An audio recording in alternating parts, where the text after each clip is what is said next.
Hey everybody, welcome down to the Swing Quest channel, and today we are going to be talking about chipping and something which personally I wish I'd have known about when I started playing, because it would have saved me so many tears, basically. Now this comes on the back of a lot of people asking how they can stop fatting and thinning chips. This goes straight to the heart of the matter.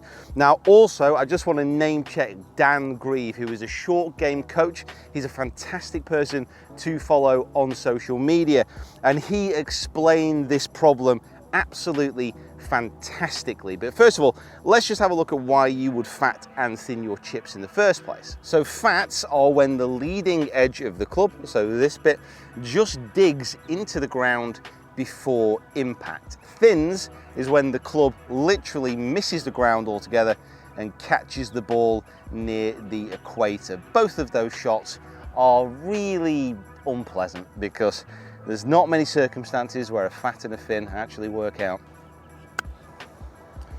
And what we're talking about today is going to allow you to strike these chips so much better and to avoid those fats and those thins. And we're going to be focusing on what is happening with the top of the club. So this is the butt end of the club, the top of the handle, the top of the grip, whatever you want to call it. It's the bit which is furthest away from the part of the club that's causing all the issues. It'll make sense in a moment. Now, most people, when they struggle with fats and with thin shots, they lead with the handle. So they drive towards the target like this. It's mostly because coaches, and certainly I was guilty of this when I was a younger PGA coach, telling people that they need to get their hands ahead at impact with the chips and keep them ahead through the point of impact. I think most people of a certain generation would have been taught this, and probably still are, to get those hands ahead, to lead with them and keep them miles ahead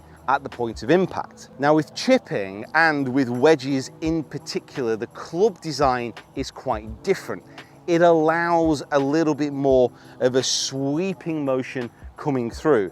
That doesn't mean that the angle of attack isn't going to be down on the ball, that the club isn't going to be moving a little bit down towards impact, but it's not about driving those hands ahead. It's about using the sole of the club a little bit more and engaging the bounce angle. Very quickly, the bounce angle of the club, you can see how the trail edge of the sole here sits a little bit more prominent than the leading edge. That angle there, that's the bounce angle, and that allows the club not to dig in through impact if it's engaged successfully and the hands don't drive too far. Now, the way that Dan Grieve speaks about this, it makes a lot of sense. So rather than coming through impact and driving the handle, driving the hands down towards the ball, we want the butt end of the club to actually start moving up through the point of impact. So rather than going this way, we want the club to operate a little bit more in this direction. So the handle to be moving up through the point of impact and away from the ball. This allows the club to carry on descending through impact, but not to dig. It allows that type of sweeping motion as you come through impact. So if you can imagine that that club is still traveling down, but as that handle moves up, it is applying so much loft to impact. And when you apply loft to impact with the wedges, you can create a lot of backspin. Oh, go in. I spun it too much. Now with chipping, this is something I've struggled with, because I've always been told to really drive those hands ahead and to have a lot of shaft lean. Now, what we're talking about, because we know a little bit more about impact dynamics, using launch monitors, using high-speed cameras, we can tell that the handle actually moving up and around rather than down is going to deliver a much more consistent impact. So how can we practice this? Well, take the club with your dominant hand. So if right-hander, this is the right hand, and that goes on the bottom of the grip.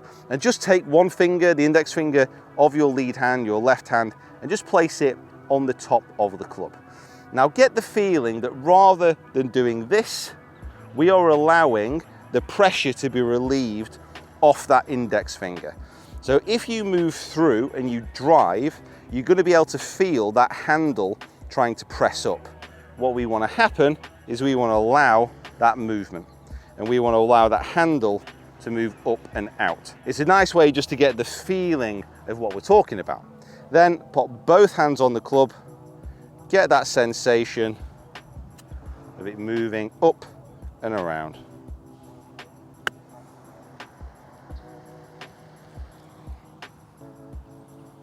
Just really good. Just gonna do one more demonstration shot in a classic fashion. I've got the ball that's the furthest away. Now you'll notice as well, as I start to move through impact here, there's a pivot going on with my lower half. Because I'm not dominating with that handle, because I'm not leading with the hand so much, as the handle moves up and around, I can actually rotate my body more towards the target. So all of a sudden I'm becoming a lot more of a body dominated swing rather than a hand dominated swing. I can use that handle around the body and I can pivot upwards as well. When you use your bigger muscles to control speed, to control tempo, things can become a lot easier. Let's try and hold one, come on.